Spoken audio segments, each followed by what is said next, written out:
So I am still getting private questions about the tier 2 dependents visa requirements. And in this very video today, I'll be sharing with you all you've been itching to know about the requirements. I mean, documents required, categories of dependents, who is allowed to apply or who qualifies as a dependent to you, the main applicants. Can you bring in your unmarried partner? These are the questions I'll be answering in this very video. And also, there's another question someone asked me in my inbox this morning. The person was itching to renew their visa, a dependent who is already in the UK. Is it in your place to apply to renew this visa, or the main applicant? And when can you even start thinking of renewing your visa, assuming you come into the UK with just 1 year visa? All right, guys, disclaimer, please. I am not an immigration advisor or an immigration consultant. Every information I'll be sharing here is based on my personal experience and research I have made online and from the UK legit website, the gov.uk. So these are where I found all the ideas I'll be sharing in this very content. Please stay connected, subscribe to this channel, give this video a thumbs up. It helps. A thumbs up means a like this video. It helps a lot. My name is Chinyere Ojike once again. Stay tuned and let's talk about this.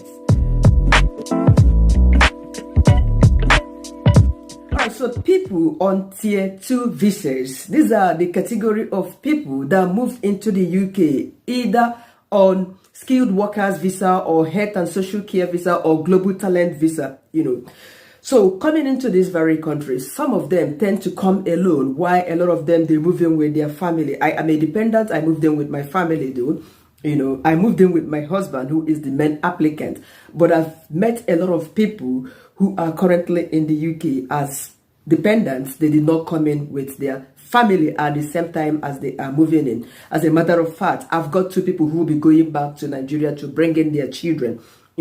So who are qualified? What category of people are qualified as your dependent? One is your married partner, your wife or your husband, and the other one is your civil partner, someone whom you are not married to but have a civil partner relationship with the person, and basically you and that person must have been living for a period of 2 years or more. Number 3, these are your children. Children who are under the age of 18, these are the people who are qualified as your dependents. Your uncles, your aunties, they are not included in this category of those who qualified as your dependent. Now, let's move over to the documents required, assuming you are here already and you are planning to bring in your dependent. For instance, your wife, your spouse. What are the requirements for you to bring in your wife? Number 1 is your marriage certificate. Hence, you are married. You are expected to provide your marriage certificate. 2, if you are not married, this answer is for you. Someone who just asked me this question, that was 2 days ago, about bringing in his girlfriend as his dependent. Now, this is for you. You are expected to provide an evidence of civil partnership with your girlfriend, that both of you have been staying together for a period of 2 years or more years, and you are required to have something in common, something in a joint name, something like bank statements, a bank account in a joint name, utility bills that both of you are paying together, something like council tax, both of you are paying together. I know if you are a Nigerian, I think such a thing is difficult for people like us, because if you are not married, it's usually hard to see a man and a woman start doing things together when it comes to legal statements or financial statements as this. It is usually a difficult thing for anybody to start doing this with someone whom he or she is not married to. In my own country, it might be very possible here for legal partners to, to share bills in common.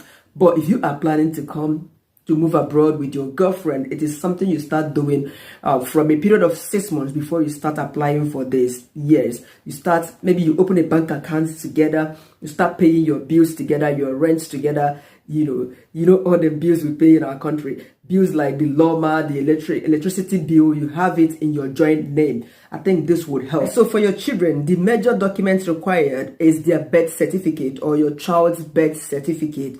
Now, when exactly can you bring in your children or your child as your dependents in the UK?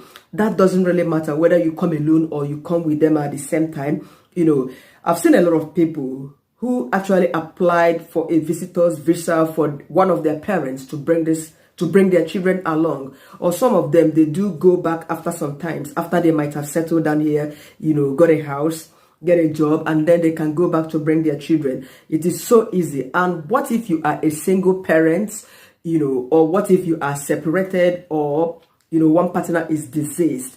What are the requirements? It's also simple. Their birth certificate must come in. And secondly, if you are separated, your partner should have an approval, a consent letter suggesting that or showing that yes, he or she has given consent for you to take the children abroad.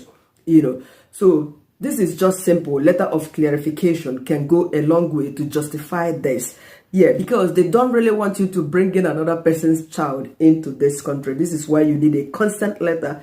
Even when both parents are alive, definitely both of you must sign something like a consent letter on behalf of your children. Hence, they are under 18 years of age. There are more requirements for your dependents. A current and a valid passport is also required with at least 6 months validity.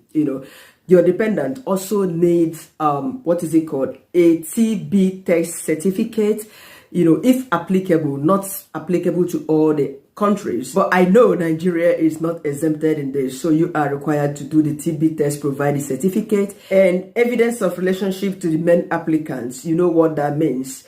For instance, if your husband is already here or your wife is already working here, as the main applicant, you need to provide an evidence of relationship between you and the main applicant. Your wife is applying from Nigeria and you are already in this country, United Kingdom. You need to provide an evidence of relationship to the main applicant, which is the marriage certificate, like I have stated.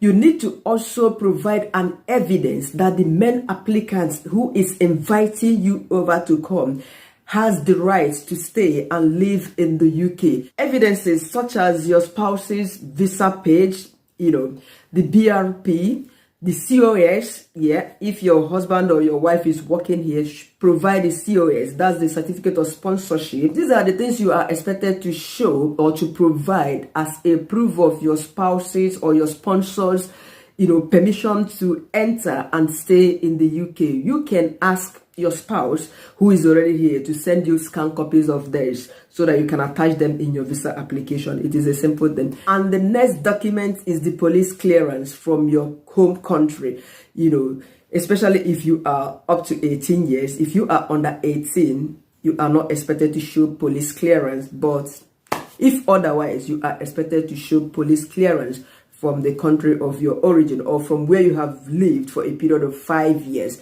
When I was coming from Saudi Arabia, I did police clearance from Saudi Arabia and police clearance from Nigeria because I had already stayed in Saudi Arabia for 3 years, and in Lagos, Nigeria provided that of 2 years, making it 5 years. So this is how it is. All right, so regarding the number of years of visa, your dependents can be given, it all depends on the duration you have left in your visa.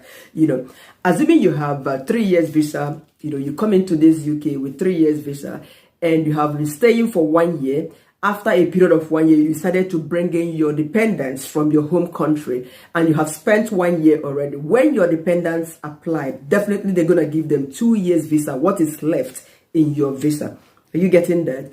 They're not going to give them 3 years. So this is why it is also important, if you have a plan of bringing in your dependents, bring them on time. They can only have their visas extended when yours is also being extended. Now, I got this question I want to address. Someone asked me, the person was trying to see how urgent or how quick they can apply for their visa renewal. Meanwhile, this person is a dependent, which is fantastic. I like doing something ahead of time, but it all depends. If you are here on a tier 2 workers visa, and you have 1 year visa, for instance, maybe 5 months or 6 months into your job, you can write your employer or ask them if they can retain you.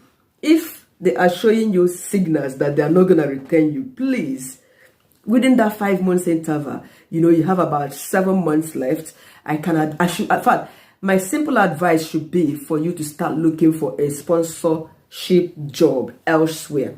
Okay, because it's important, because if you keep waiting for them, they might disappoint you at the 11th hour when you have just 1 month left in your visa and it's difficult for you to find another job.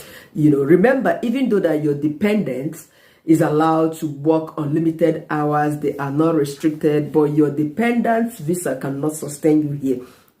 Honestly, it is absolutely important for you to make a haste while the sun shines. So please take this step on time so that you don't relax on a 1-year visa, 1-year flight. Make sure that you understand the system here. Yes, so that you and your family will not be stranded when your current employer, turns you down or refuses to renew your visa, because you cannot renew your visa without a current COS from your employer. Yeah, your employer has to say, yes, we are returning you, and then issues you with another COS for you to send to the UK Home Office for your visa renewal. Without that, you can't just jump out and go and apply for visa renewal. No.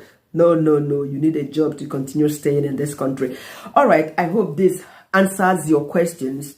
About 3 people that asked me different questions about documents required for dependent visa application, and also how to extend your visas here, and the guy who asked about bringing the girlfriend. Thank you so much for watching. I hope this content is helpful to you. Don't forget to like this video, give it a thumbs up, leave your questions, and keep coming for more.